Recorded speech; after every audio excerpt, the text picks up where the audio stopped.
கட்டுக்கட்டாக currency பணநாயகத்தை வெல்லுமா ஜனநாயகம்? பேராசிரியர் அருணன்ட்ட பாஜக பணத்தை நம்பி நிற்கிது, இல்லை பாஜக பணம் இதுவாக இருந்திருந்தா நிர்மலா சீதாராமன் சொல்றாங்க என்கிட்ட பணம் இல்லை எலெக்ஷன்ல நிக்கலன்னு. அது முரண்பாடு இல்லையா? அது முரண்பாடு அல்ல. இந்த ஆண்டின் அற்புதமான நகைச்சுவை. ஏங்க இப்ப அவர் தேர்தல் பத்திரத்தை பற்றி பாஜக நண்பர் பேசினார். மொத்தம் அதுல வந்தது 16,000 கோடி ரூபாங்க. அதுல பாஜகவுக்கு மட்டும் கிடைச்சது ரூபாய் 8,250 கோடி, 50% மேல. இது பூரா ஆதாரபூர்வமா வெளியே வந்தது. அவர் கேட்கிறாரு, அங்க பெரிய கட்சியா, எங்களுக்கு தான் நிறைய கொடுப்பாங்க. இதெல்லாம் ஒரு ஊழல் ஐயா, ஒரு வாதம். பிரச்சனை அவங்கதான் அதிகமா வாங்கினாங்க என்பது மட்டுமல்ல, 2 மிக முக்கியமான செய்திகள் இருக்கு. ஒரு 41 கம்பெனிகள் இருக்கு. அந்த 41 கம்பெனிகளிடமிருந்து 2,471 கோடி ரூபாய் தேர்தல் பத்திரங்கள் பாஜகவுக்கு வந்தது. இந்த 41 கம்பெனிகள் எத்தகைய கம்பெனிகள் என்றால், அவ்வளவற்றின் மீதும் இடி ரைடோ அல்லது ஐடி ரைடோ அல்லது சிபிஐ ரைடோ போயிருக்கும்.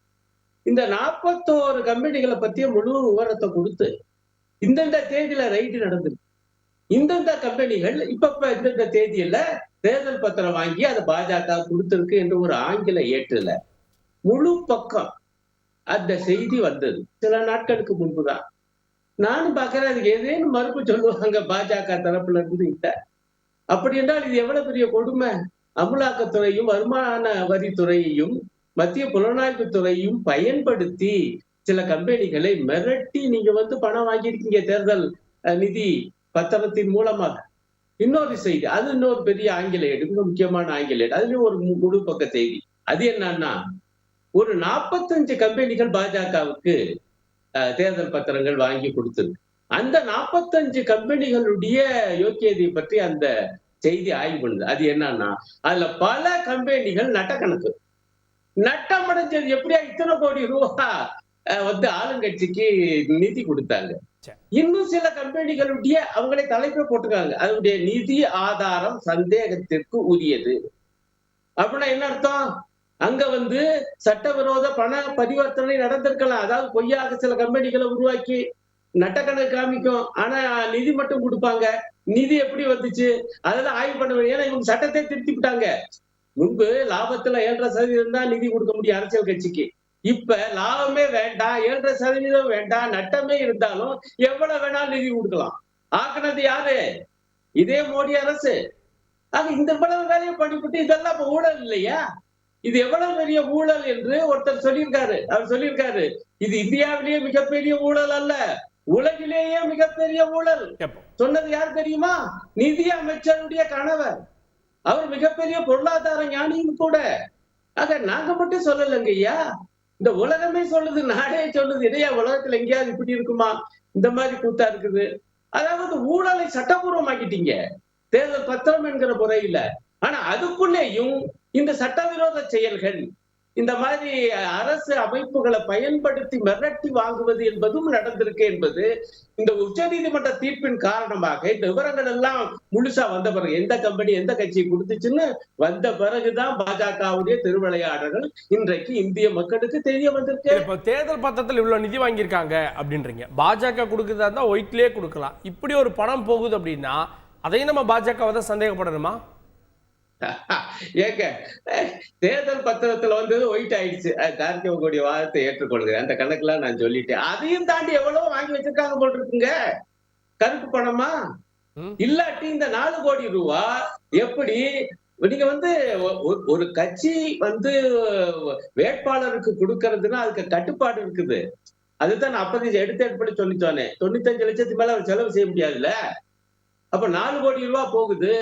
அப்படி என்றால் அந்த பணத்துக்கு எப்படி கணக்கு கொடுக்கறது? அப்ப அது கருப்பு பணமா தான் இருக்க முடியும். 2 வகையில சிக்கல். ஒண்ணு, அந்த பணத்துக்கு கணக்கு கிடையாது. இன்னொரு புறம் அவ்வளவு செலவும் பண்ணக்கூடாது, அது வேட்பாளருக்கு தான் போகுது என்றால். இவ்வளவு சிக்கல்ல மாட்டியிருக்காங்க. மிக அடிப்படையான கேள்வி திமுக நண்பர் கேட்டது போல நானும் கேட்கிறேன்.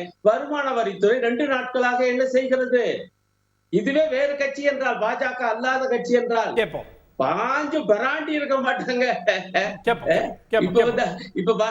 சொல்றேன், கேட்போம் நான் திரு அக்னிஷன் அவர்கள்ட்ட. அண்ணாமலை சொல்றாரு விசாரணைக்கு தயார், நியாயமா நடக்கணும் அப்படின்னு. அப்ப நம்ம இந்த பணத்தை வச்சுட்டு இவரா இருக்குமோன்னு சந்தேகத்தை இப்ப கலப்புறது எல்லா கட்சிகளுக்குமான வாய்ப்பு மறுக்கிறதாகதான். விசாரணை நியாயமா நடக்கணும், நியாயமாக நடக்கணும், நடக்கும். சரி, நாங்க நம்புறோம்.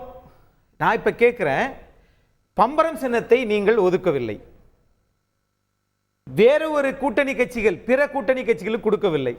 ஆனால் சைக்கிள் சின்னத்தை மட்டும் எப்படி தூக்கி கொடுத்துட்டீங்க? சரியான நேரத்தில் அணுகணும் அப்படின்றாங்க. எப்படி? எத்தனை லட்சம் வாக்குகள்? 33 லட்சம் வாக்குகள் வாங்கிய அவங்களுக்கெல்லாம் நீங்க நாம் தமிழர் கட்சி 7% வாக்குகள். அவர்களுக்கு தமிழ்நாட்டில் சின்னம் இல்லை, பம்பர சின்னம். தொடர்ந்து வெற்றியில இருந்தது கடைசி நாடாளுமன்ற உறுப்பினர், சட்டமன்ற உறுப்பினர்கள் இருக்கிறாங்களோ இல்லையோ, நாடாளுமன்ற உறுப்பினர் கணேசமூர்த்தியும் ராஜ்யசபா உறுப்பினர் வைகோ இருந்தாங்கல்ல, அவங்களுக்கு இல்ல. ஆனா நீங்க உங்க கூட்டணியில் இருந்தவங்களுக்கு மட்டும் உடனே கொடுத்துட்டீங்க. அப்ப இது தேர்தல் ஆணையம் நியாயமாக நடக்கிறது உங்க கூற்றுப்படி. அப்படின்னா வருமான வரித்துறையும் நியாயமாக நடக்கும் என்று நாங்கள் நம்புகிறோம். நம்பினால் நீங்க இப்ப அருணன் ஐயா சொன்னார்ல, ஆமாப்பா நாங்க தான் கொடுத்தோம், இந்த இது பண்ணோம். ஆனா இதுல என்னன்னா திரு தங்க வரதராஜன் அவர்கள் உண்மையை சொல்றாரு. என்னன்னா, ஏங்க நீங்களே 700 கோடி வாங்கியிருக்கீங்க அப்படின்னா நாங்க 18,000 கோடி வாங்கணுங்க. வாங்குவீங்க, உங்களுக்கு இல்லாத காசா? ஏன்னா மாநில அரசுக்கு கொடுத்தா தானே உங்ககிட்ட இருக்காது. ஆகையினால நீங்க எல்லா விஷயத்திலும் நான் இன்னொன்னு கேட்கிறேன் சார், 6 முறை தமிழ்நாட்டிற்கு வருகிறார் இந்திய நாட்டினுடைய பாரத பிரதமர். ஆனா அதுக்கு தான் உங்களுக்கு எல்லாம் பயம், திராவிட கட்சிகளுக்கெல்லாம் பயம் ஒரு புறம் இருக்கட்டும். 14 முறை வந்த இந்திரா காந்தி ராஜீவ் காந்தி அவர்கள் வந்த போதே ஐயா ஜி.கே. மூப்பனார் நாட்டில் காங்கிரஸ் கட்சியினுடைய தலைவராக இருந்தார். அப்பயே காங்கிரஸ் ஜெயிக்கல. 67க்கு பிறகு 89 சொல்றீங்களா? 89. இப்ப 6 முறை தான் வந்திருக்கீங்க. அப்படின்னா 14 நீங்க ஒப்பிட்டு பார்க்கணும். ஆகையினால இங்க நான் கேட்கிறேன், ஒரு கட்சி அரசியல் தளத்தில் பயணிக்கிறதுனா அந்த பயணிக்கிற போது இன்னும் எத்தனை நாள்? இன்னும் 9 நாள் தான் இருக்குது. பாரதிய ஜனதா தனது தேர்தல் அறிக்கையே சொல்லல. ஆனால் 400 இடங்களில் வெற்றி பெறுவோம், ஆனால் நியாயம் என்று நாங்கள் நம்புகிறோம். அதே மாதிரி கோயம்புத்தூர்ல நான் 60% வாக்குகள் வெற்றி பெறுவேன் நாங்கள் நம்புகிறோம். தேர்தல் ஆணையத்தை நம்புகிறோம். நம்பி தானே 10 வருஷம் நாங்க பேரிடர கூட அறிவிக்க மாட்டோம். நீங்க ஆகவே என்னன்னு கேட்டீங்கன்னா, நீங்கள் பாருங்க, நியாயத்தை சொல்லி இந்த மாதிரி நாங்க செஞ்சிட்டோம். கச்சத்தீவை வைகோ கேள்வி கேட்கிறாரு, the matter has been subjudiced ன்னு பாராளுமன்றத்தில் பதில் சொல்றாங்க. 2014 ரத்னவேல் கேட்கிறாரு, எம்பி அதிமுக, சப்ஜுடைஸ்ன்றாங்க. ஆரோக்கியராஜ் கேள்வி கேட்கிறாரு, என்ன சொல்றாரு? 8(1)A படி அண்டை நாடுகளை பற்றி கேட்டால் நாங்க வெளியுறவுத்துல பிரச்சனை வந்துரும், அதனால் தரமாட்டோம்ங்கறாங்க. நான் கேட்கிறேன், உச்ச நீதிமன்றத்தில் 2 வழக்கு இருக்குது, அதனால சிறி ஹரிஸ் போட்ட வழக்குல ஆர்டிஐல நாங்க தகவல் தரமாட்டோம்ன்றாங்க. திரு அண்ணாமலை அவர்களுக்கு மட்டும் தகவல் நாளே நாளில் கிடைத்தது. அப்படிப்பட்ட இந்த நிலைமை 31/3 மார்ச் மாசம் 31ஆம் தேதி 10 மணிக்கு தானே மத்திய அரசாங்க அலுவலகம் திறக்கும். செய்திகளை உடனுக்குடன் தெரிந்து கொள்ள உடனே சப்ஸ்கிரைப் பண்ணுங்க.